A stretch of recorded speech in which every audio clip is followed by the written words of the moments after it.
Το πέλετ μπορεί να βγει εύκολα από τον κάθε χρήστη, αρκεί βέβαια να υπάρχει το υλικό, το οποίο μπορεί να είναι ξύλο, μπορεί να είναι υπολείμματα δασικά. Υπάρχουν μηχανές πέλετ που κατασκευάζουν, εδώ είναι το υλικό και εδώ είναι το τελικό προϊόν που μπορεί να βγάλει η πελετομηχανή. Είτε από αμύγδαλο, από καρύδια, από ρίγανη, από οτιδήποτε υπάρχει προϊόντα που έχει. Από μέσα. κλαδιά δέντρα δηλαδή κάποιος μπορεί να τα συγκεντρώσει και να βγάλει πέλετ. Βεβαίως. Εδώ είναι ένας τύπος παστήρας που μπορεί ο καθένας να ρίξει τα κλαδιά του μέσα, τα αγροτικά απόβλητα που έχει και να πάρει από τη μηχανή πριονίδι, υλικό το οποίο θα μπορεί να το βάλει στην πελετομηχανή και να κατασκευάσει το πέλετ. Το οποίο θα βγει σε μορφή τέτοια. Και αυτό θα είναι ένα καύσιμο υλικό για δικιά του χρήση ή για εμπορία. Για έναν ιδιώτη, ένας παστήρας θα στοιχήσει γύρω στα 1.000 ευρώ και άλλο τόσο μία πελετομηχανή.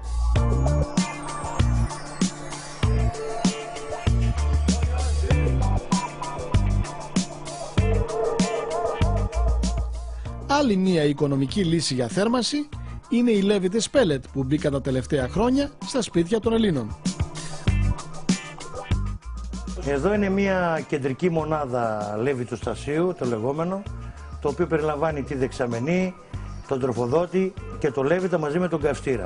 Έχουμε μια αυτόματη καύση, όπως δηλαδή κοινώς δουλεύουμε τα άλλα συστήματα θέρμανσης, με έλεγχο από θερμοστάτη, άναμα σβήσιμο και μας αποδίδει περίπου το ίδιο με το πετρέλαιο, αλλά σε οικονομία περίπου στο 65% έναντι τιμής του πετρελαίου.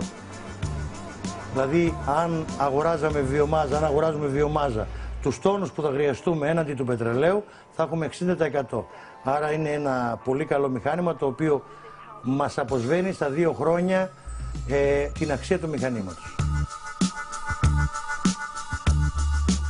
Όπως υποστηρίζουν οι κατασκευαστές πέλετ, μπορούμε να έχουμε εξοικονόμηση χρημάτων μέχρι 60% σε σχέση με το πετρέλαιο.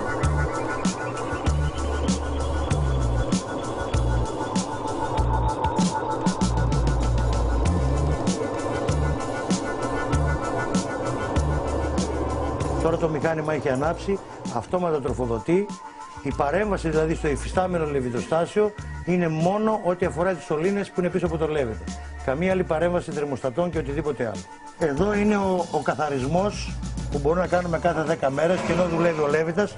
Εδώ είναι το σιρτάρι απόρριψης τάχτης, το οποίο χωράει 17 λίτρα, άρα προφανώς χωράει 13 κιλά στάχτη, το οποίο θα μας αφήσει γύρω στο 15 θα πρέπει να το αδειάζουμε. Εδώ είναι ο χώρος καύσης, που και ο λέβατος είναι υπεραυτόματος και έχει ένα λογισμικό το οποίο είναι 4ης γενιάς, που μπορεί ο χρήστης να μπαίνει πολύ εύκολα και να διαχειρίζεται αυτός και το πέλετ που καίει και τη θέρμανση που δουλεύει.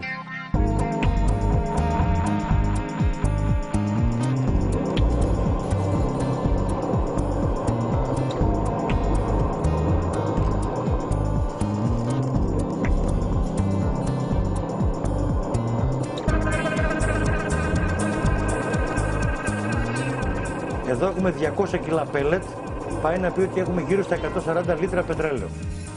Άρα, θεωρητικά μες στο χειμώνα για ένα σπίτι 150 τετραγωνικά θα χρειαστεί κάθε δεκαήμερο να γεμίζει αυτή η δεξαμενή. Η συντήρησή μας γίνεται από τον ιδιοκτήτη, είναι απλά με μία βούρτσα, κάθε 2 φορές σεζόν, καθαρίζει τα τούμπα από πίσω, είναι πανεύκολη και μπορεί να την κάνει ο ίδιος ο ιδιοκτήτης χωρίς να χρειάζεται εξειδικευμένο συνεργείο.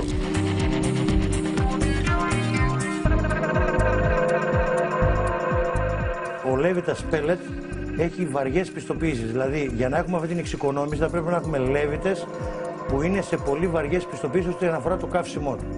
Αυτό που παρουσιάζεται στην Ελλάδα και δεν παρουσιάζεται πολύ στο εξωτερικό είναι το να βάζουμε τον καυστήρα πάνω σε παλιά υφιστάμενα καζάνια.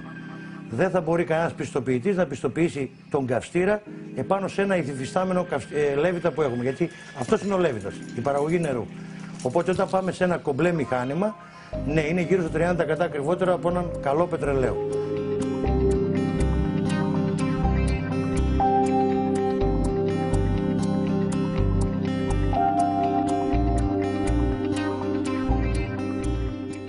Εδώ έχουμε συστήματα pellet που είναι οι λέβητες που είναι εσωτερικού χώρου ή μπαλκονιού που και είναι pellet. Είναι αυτόνομες μονάδες, κομπλέ, οι οποίες μπορούν να μπουν και εσωτερικά του χώρου, είπαμε, και στο μπαλκόνι και να έχουν αυτόνομη θέρμανση για ένα διαμέρισμα ή δύο. εντός της πόλης, φυσικά γιατί προτιμούνται εκεί που δεν μπορεί να μπει λεβιτοστάσιο κάτω. Εδώ μπαίνει το πέλετ, εδώ γίνεται η καύση του και μέσα είναι boiler το οποίο παράγει ζεστό νερό, το οποίο θα το κατανέμει στα σώματα. Και πώς στοιχίζει? Ξεκινάνε από 2.000 και καταλήγουν μέχρι 3.500-4, ανάλογα το design της κάθε μονάδας που θέλει να επιβαρύνει ο πελάτης. Εκτός από τους λέβητες πέλετ υπάρχουν και οι λέβητες που καίνε καυσόξυλα, αλλά και οι λέβητες που συνδυάζουν πέλετ και καυσόξυλα.